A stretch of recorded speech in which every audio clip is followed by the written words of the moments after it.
Before we begin, yes, I got a haircut earlier today, so that's why my hair looks a lot different than it did yesterday. So, just wanted to get that out of the way. But other than that, welcome to another edition of Time About the Movies. We're looking at the middle of March 1991 with March 15th. We've got 7 movies to look at today, so let's not waste any more time. Let's just jump right on into it. And we're going to start off with the first movie, the biggest new release of the week. Gene Hackman and Mary Elizabeth Mastrantonio in the courtroom thriller Class Action. The car just kind of, pow, it just exploded. And there was fire. It might be. They just think they can do anything they want. Lie, kill, destroy whatever they touch and get away with it. Once in a while, people like us, this law firm, we stop them. This is going to be one of those times. Look, I know I'll go backwards and forwards. I'm a better litigator than any other associate in this firm, and you're too busy to go to court on all the prep work.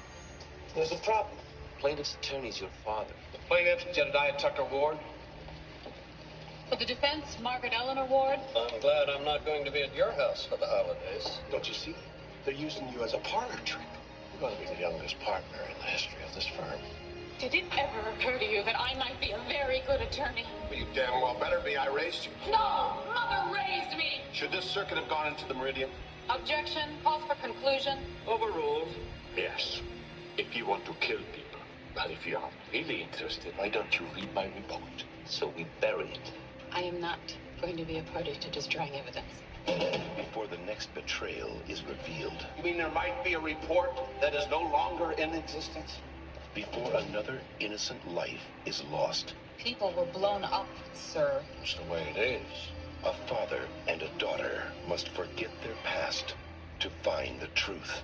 I think it's time we talk settlement. I couldn't make that work even if I wanted to. How about us? How about we settle? I think you're being evasive. I'm answering the questions you're asking. The hell you are! The hell you are, Mr. Grazier! We're down to the wire. Cannot let this become even more of a disaster. I think you ought to end this thing as quickly and as quietly as possible. There's still the matter of Miss Ward. You so much as look in my daughter's direction, they won't be able to identify you with dental records. Class action.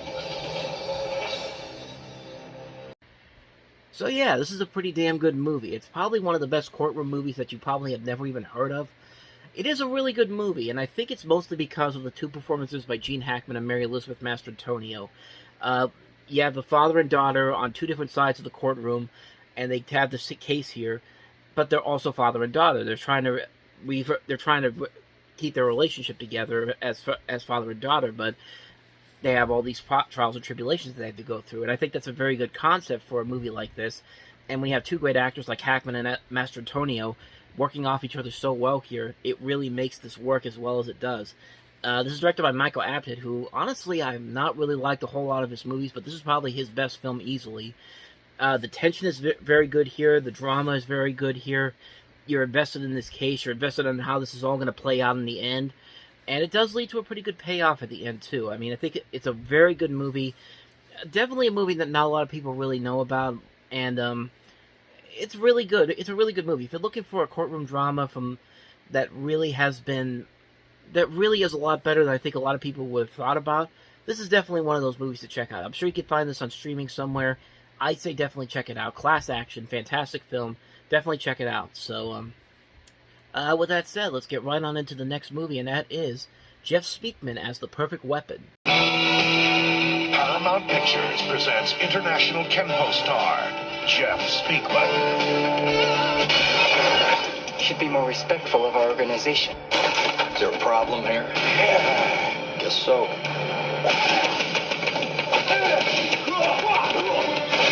Hey, Terminator, I don't know where you came from, but you better go back. The skies are golden this. You're a dead man. A tragedy he could not prevent. Cam! It's a signature execution. We've seen it before. Leads him into a forbidden world with nothing to rely on but his own lethal skills. Who killed Kim? You cannot handle this by yourself. Who said it? Never hurt to ask. Everybody in Koreatown knows Young killed Kim, Dick. Tracy. Now, we are ready.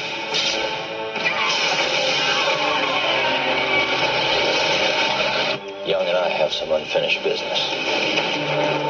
I will finish it. He has no gun. No fear. Are you faster than a speeding bullet? No equal. No problem. In his explosive motion picture debut, Jeff Speakman is the perfect weapon. Yeah, Chuck Norris, this guy is, and Jeff Speakman is not another one of those guys that can just sell a movie based off of his ability in martial arts. It's just like, no, this guy's not that good of an actor, and this is not really that good of a movie. It's one of those movies where it's just like, no gun, no knife, no equal, just try him. And it's just like, okay, the bad guy's, and then the bad guy shoots him, and it's just like, there you go, the problem solved. It's just like, there's nothing about this movie that really...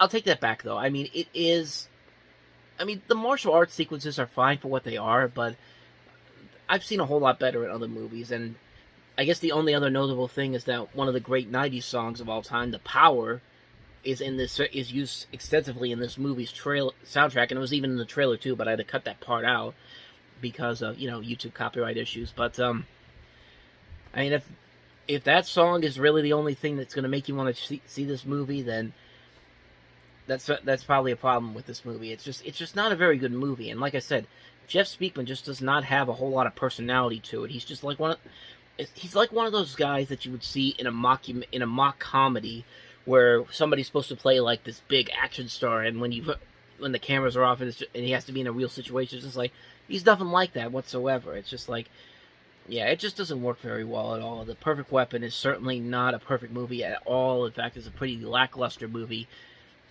unfortunately. I mean, I guess people who like American Kenpo will definitely get into it, but I'm not one of those people, unfortunately. So, with that said, let's get right on into the next movie, and that is Robert De Niro in Guilty by Suspicion.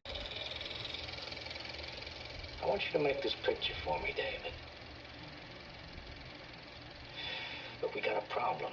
You do solemnly swear that the testimony you're about to give will be the truth, the whole truth, and nothing but the truth, so help you God? Yes, I do. Zanuck wants your name cleared as soon as possible. So what's my name cleared of what? Your profession is that of a film director, is it not? Yes, sir. My clients have reputations to uphold. Are very careful about, who they're associated with.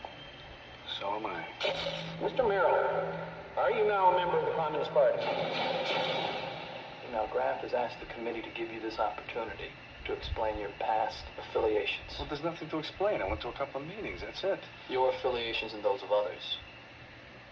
What others?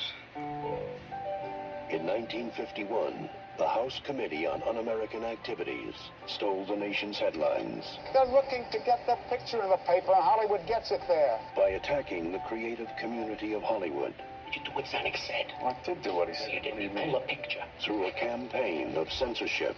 We need to protect this country from the ideas that they're spreading through their films and their television shows. And fear. Are they gonna kill you? Nobody's gonna kill me. That's what they do to the Reds. In whose homes did those Communist Party meetings take place? Don't you have an ounce of decency? I need permission to use your name, David. You want my permission to inform on me? In whose homes were some of these meetings held? Why didn't you just give them what they want, David? All my friends. Gone.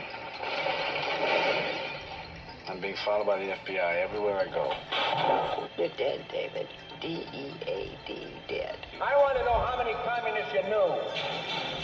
I want to know how many you know. I want to know how many you've worked with. I want to know their names. This is directed by Irwin Winkler, who was a longtime Hollywood producer. He was the man who produced the Rocky movies. This was his first directorial effort, and I'd say it was a pretty good one. It's Robert De Niro putting in a really good performance in here, with a story that's actually pretty interesting when you really look into it. This story about this director who is accused of being a communist because he hangs out. He's hanging out during the time of McCarthyism and the Red Scare, and you have people trying to get him to crack and get him to release this information that he may or may not know about. And I think this movie does a really good job of keeping you on the edge of your seat. It's another really good courtroom drama too. We've had two really good courtroom dramas on the same weekend. Again, this one's not really well known by a lot of people, but it is a very good movie. It's a very underrated movie, especially for Robert De Niro, who has this great resume on his list. But this is one of those movies that not a lot of people really talk about. I'd say definitely check it out if you get a chance to see it. Guilty by Suspicion. It's a really good film, a really good story to get you invested in. It keeps you on the edge of your seat. It's a very good, well-written film. Great cast, including Annette Bening, George Wendt, Patricia Wedig. Martin Scorsese has a cameo in here. Chris Cooper, Ben Piazza, Tom Sizemore, and of course De Niro giving a really good performance. It's a very good movie. Definitely check out Guilty by Suspicion. So let's go ahead and move on to the next movie, which is Richard Greico in If Looks Could Kill.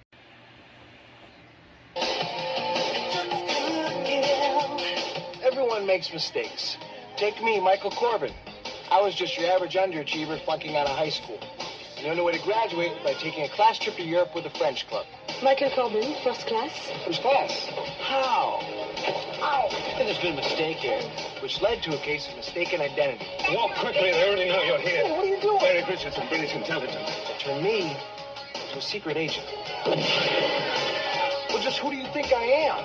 Michael Corbin, deep cover agent for the CIA. Michael Corbin, French class reject.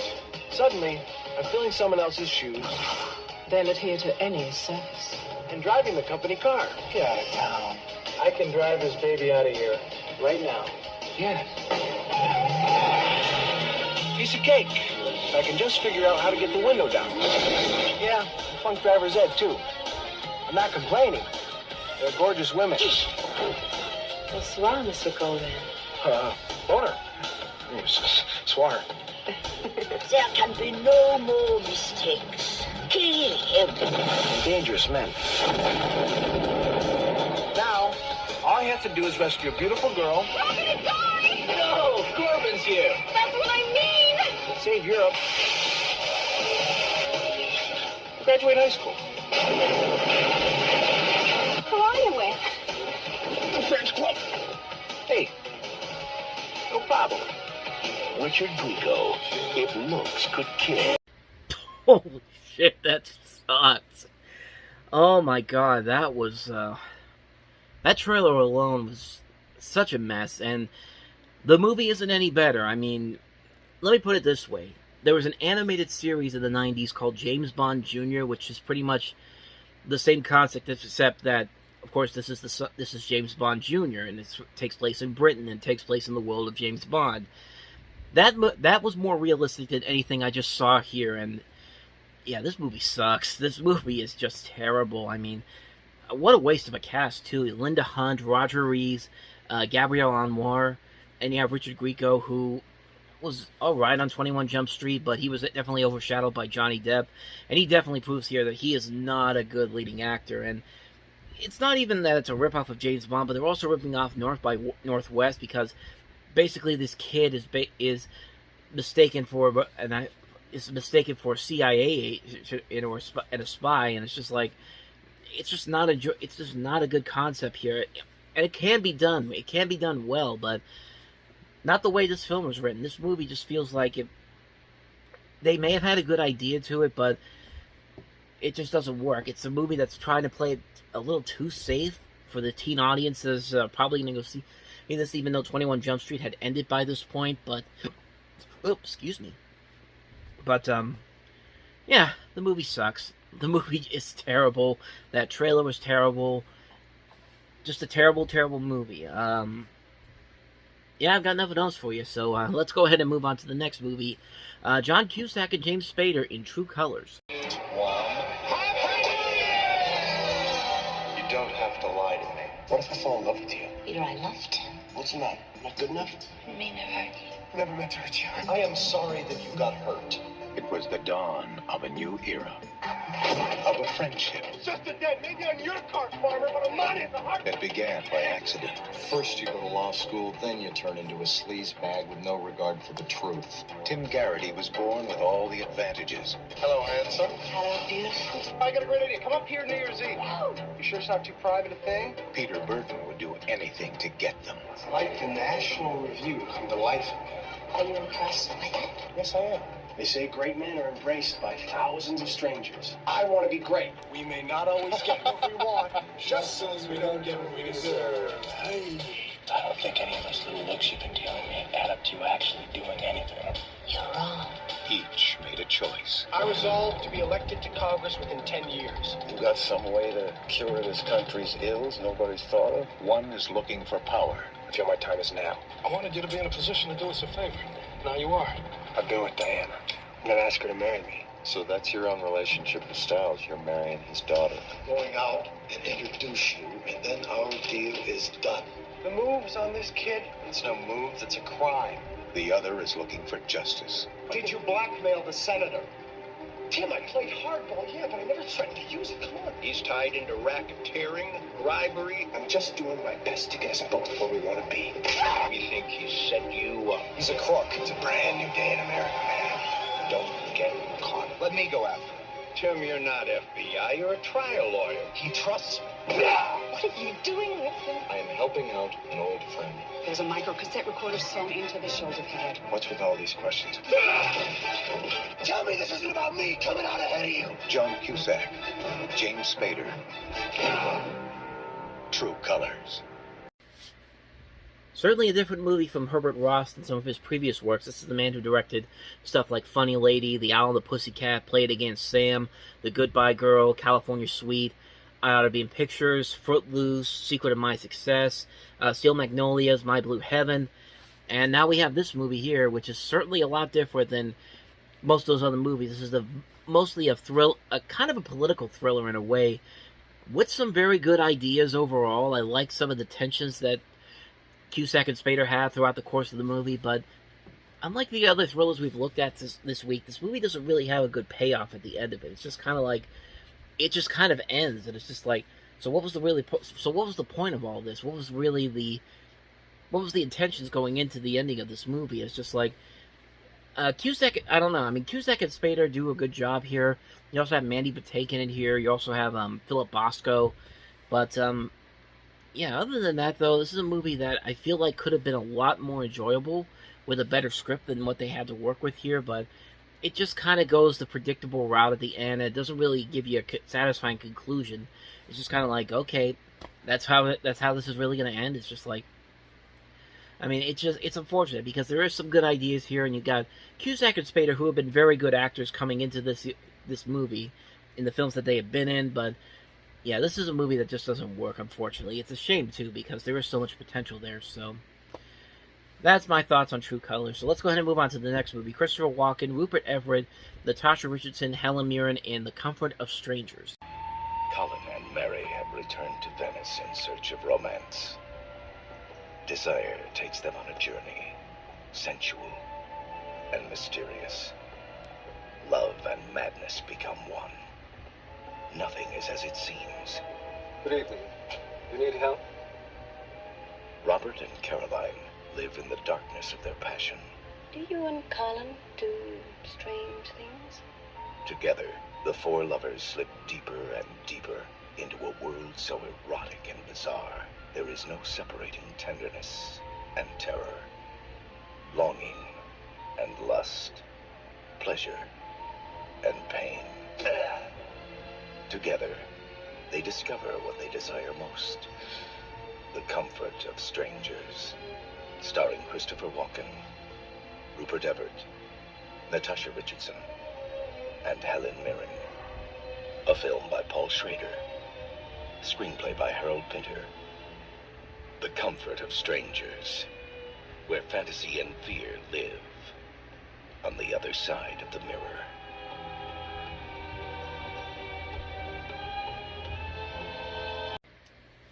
An overall pretty intense and pretty enjoyable erotic thriller from the early 90s. There were some good ones here. We've had a couple of decent ones like this. We had The Cook, the Thief, the Wife, His Wife and His Lover. I completely botched that title, but you kind of get where I'm going here. Helen Mirren was, of course, in that one as well. And this movie is very good, too. It's a very good, well-made film, written by Harold Pinter, directed by Paul Schrader of American Gigolo fame. It is an overall enjoyable film. I like the visual look of the film. I like some of the conversations and interesting situations they put these characters into. And it is a really good, well-made film. It's a well-intentioned film that knows what it's trying to prove. It knows what it wants to say. And it is a very good-looking film. It's a very beautiful-looking film visually, with these great actors working off each other very well. It's a very good film. It's definitely worth checking out. The Comfort of Strangers. So let's go ahead and move on to the last movie, and that is Robot Carnival.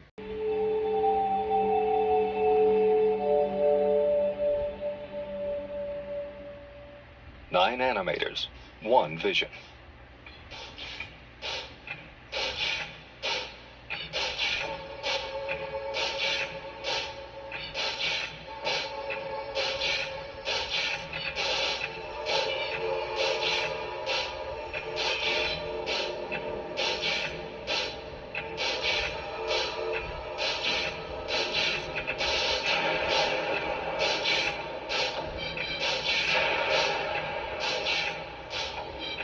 Nine directors combine their unique talents to create one spectacular animation event.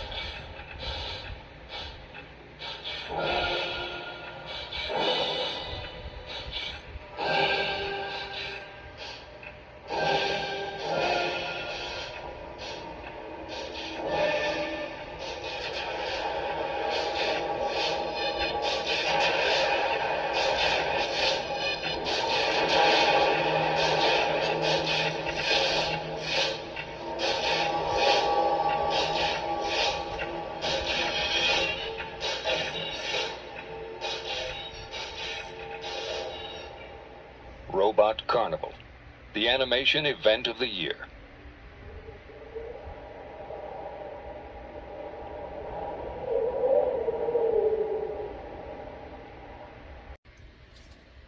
Basically, Fantasia for robots. It's an anthology film with these 9 different directors who, many of them started off as animators with little to no directing experience, but they have their own distinct animation style and story.